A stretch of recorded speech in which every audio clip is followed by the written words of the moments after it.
Hey guys, what is up? Welcome to another episode showcasing the Dragon's Teeth DLC maps. This time I'm playing in the Lumpini Garden. This is probably one of my favorite maps in the whole game.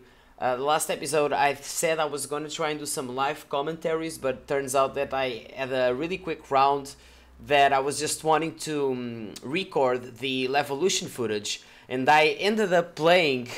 I joined the server. The Levolution was just happening as I joined the server, and then I went. I think I did like a 22 kill streak just playing for the lols, and I was like, well, might as well record this and make a video about it. So there we go. I'm right now doing that kill streak, just playing run and gun, literally running and gunning with no actual purpose. And I'm just trying to, I don't know, stack as much kills as possible. And somewhere along the way I'm like, okay, now I'm gonna do the same, but I'm gonna be playing the objective at the same time. And I was really tryharding to win this match, but we still, spoilers, we still lost this by like 280 tickets or something like that. So but this map is still one of my favorites from the whole game, and probably one of the best from this DLC. First, the Levolution element really matters. It's one of those events where you clearly see the change in the setting, because there's like a huge mudslide that covers almost half of the map, and it changes the landscape in a way that some of the cover that used to be there is no longer there, but some new cover is actually gained through this. Then you actually have access to the top of the railway, like I'm exactly where I'm standing here. But on top of that, you actually can destroy the bridge in two different places.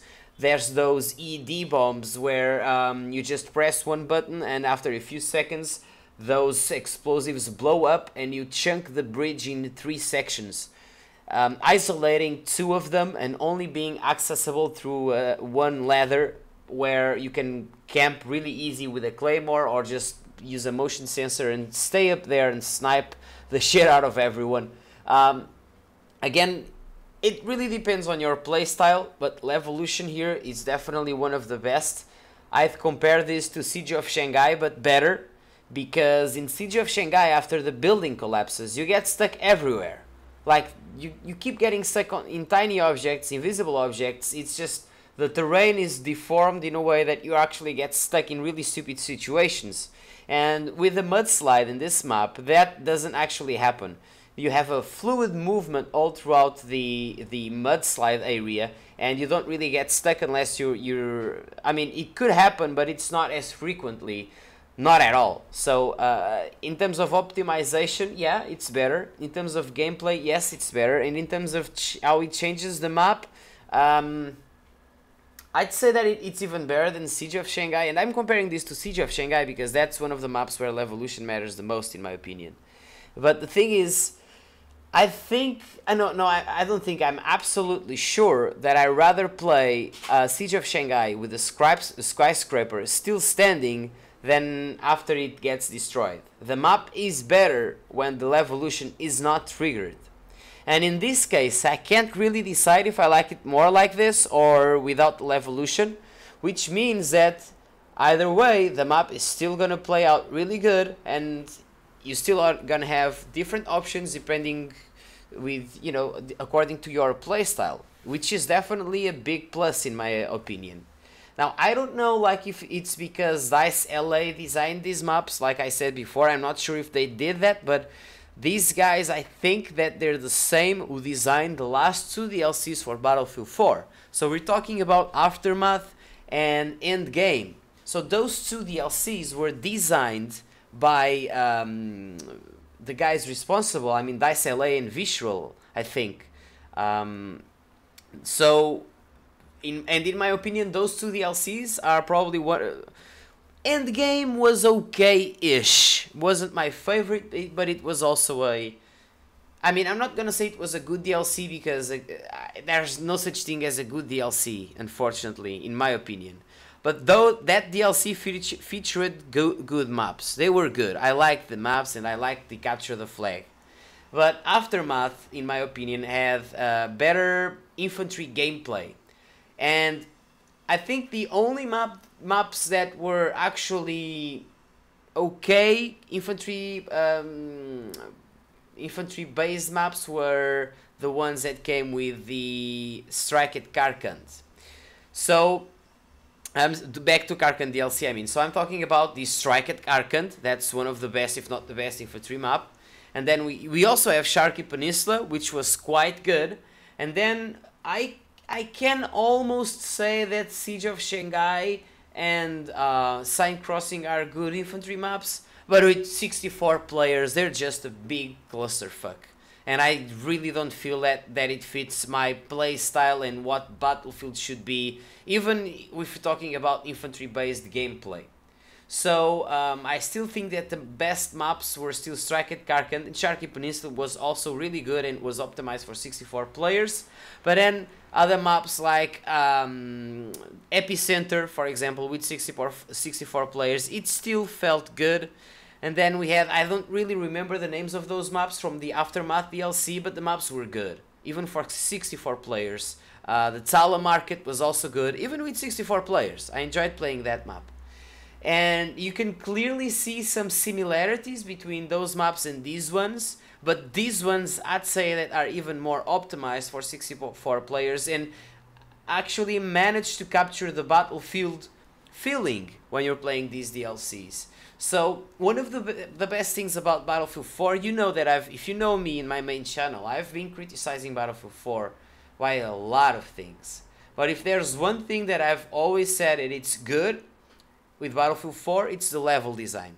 Seriously, when the game got released, and even after a few months, then I stopped playing the game serious because it was full of glitches and problems. And it still is no better unless you play the CTE version. But the thing is, the maps were awesome. And I can't literally say, okay, what's the map that I hate the most about Battlefield 4? No, I actually like all the maps. I seriously, I do like the maps. I think that each map has its own value. And unlike Battlefield 3, where I only liked the ones that came with the Strike at Karkand, no, Back to Karkand DLC and Karg Island, you know, those were the only maps that I actually enjoyed. And then, of course, the Aftermath maps. But I'd say that out of, I don't know, 20 maps that Battlefield 3 had, I liked 6 or 8. And it's not the case with this Battlefield 4. I literally like all the default maps. I think the China Rising maps are also really great, but they're missing the Revolution event. And it was a shame, really, because the potential was there. They actually planned to add Revolution events such as fog and snowstorms and other stuff like that in those maps. But unfortunately, that didn't happen because the game was rushed, and you know the drill. But the maps are still okay. I still like the maps. And even I mean, I don't like the second, oh, that's right. I don't like the second assault maps. Okay, I remember now. The second assault maps for Battlefield 4 are not good because they brought literally every map unless, I mean, I like the Omen. I like Omen. That's still, I think I'd rather play the new Omen than the old one. So so there's that. But all other 3 maps, I don't like them. I don't like them at all. I think that the design was poor to start with, and they could have done so much more with the reinvention of those maps, but they didn't. So I don't really think that that DLC holds any value whatsoever. But Naval Strike, on the other hand, it's really nice. I really love the maps from Naval Strike. So all in all, in terms of level design, overall Battlefield 4 is considerably better than Battlefield 3. And especially this DLC in terms of infantry fights, mixed with, you know, it's an urban environment, but you can see that you have a wide room between one flag and the other, and even the flags themselves are not really cluttered. You can actually see vehicles playing here without breaking balance, because even though the flags are open, you have room to hide, you have room to maneuver. Look at this flag, for example. Even if there was a tank here, you could hide in this, I don't know what to call this. This is like a garden around the flag. But anyways, I think that this map is definitely one of the maps that plays better. But in my opinion, the map with the best gameplay comes next. And I've talked about this map already, and I'm going to be showing you again. And the map is called Propaganda. And I also said several times that I don't really like, what's it called? I don't really like the fact that maps are in snowy environments.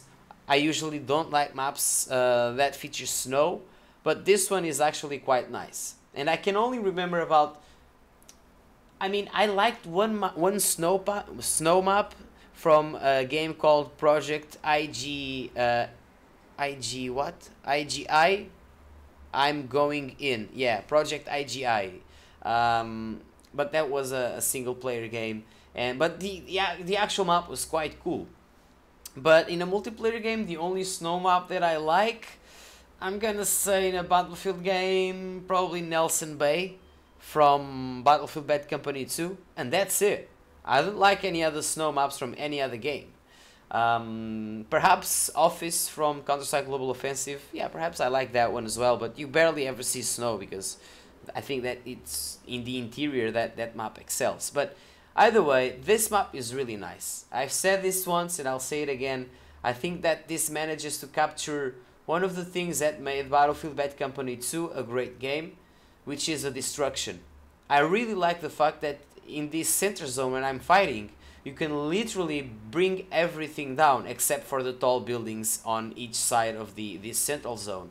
But the buildings inside, you can actually destroy them. All the buildings, all the walls, and it definitely still changes the game a lot if you destroy everything, but there's still going to be plenty of cover for you not to be exposed all the time whenever you're playing in this general area. So I'd say that this is probably my favorite infantry map right now in the whole game. I still love, for example, Siege of Shanghai. I still love that map. But I think that this one brings something to me that I missed from the Battlefield series, something that I missed, and something that was introduced with the Battlefield Bad Company 2 series. So big ups for the guys that made this level, because it's really well thought. Even though one of the biggest complaints about this map that I saw other users having is that Levolution isn't really anything significant. It's just a train that goes, the train doesn't even divide the map in two ways. The train is on the far left side from my position right now. So, I mean, it's kind of useless to go there. I don't see any point. Of course, that if you play Conquest Large, you're gonna have some flags there. But even so, you can easily avoid that part of the map. I don't even see a train a single time when you're playing. But you know what? That doesn't matter. If this was any other map, I would say that, whoa, the fact that it doesn't have Levolution is a deal breaker. But no, not really. Not in this case. I can literally enjoy this map, and I don't even remember or think about Levolution or how it would be cool to have it. Seriously, I don't really care. Now, the reason I'm focusing so much in the level design when I'm talking about this DLC, it's because it's the only thing that I enjoy about it, okay? So it's the levels. Everything else I don't see any point. I don't like the shield, I don't like the weapons. I do like the game mode chain link though. I do think that the game mode is quite good and tactical. But I also see that Rush is really good, really well optimized. And I'm a big fan of Rush ever since I played it for the first time in Battlefield Bad Company 2. Before that I would only play Conquest in the old school Battlefield games. But I actually fell in love with Rush, and it's one of my favorite game modes. Probably because I also have a background that goes back to Counter-Strike. And in Counter-Strike you don't have flags, you actually have to destroy bomb sites. So that's probably one of the reasons. Anyway guys, I loved playing this map. I hope you enjoyed the gameplay as well. Leave it a like, leave a comment. You know that I'll try to reply. And thanks a lot for watching, and see you soon. Cheers.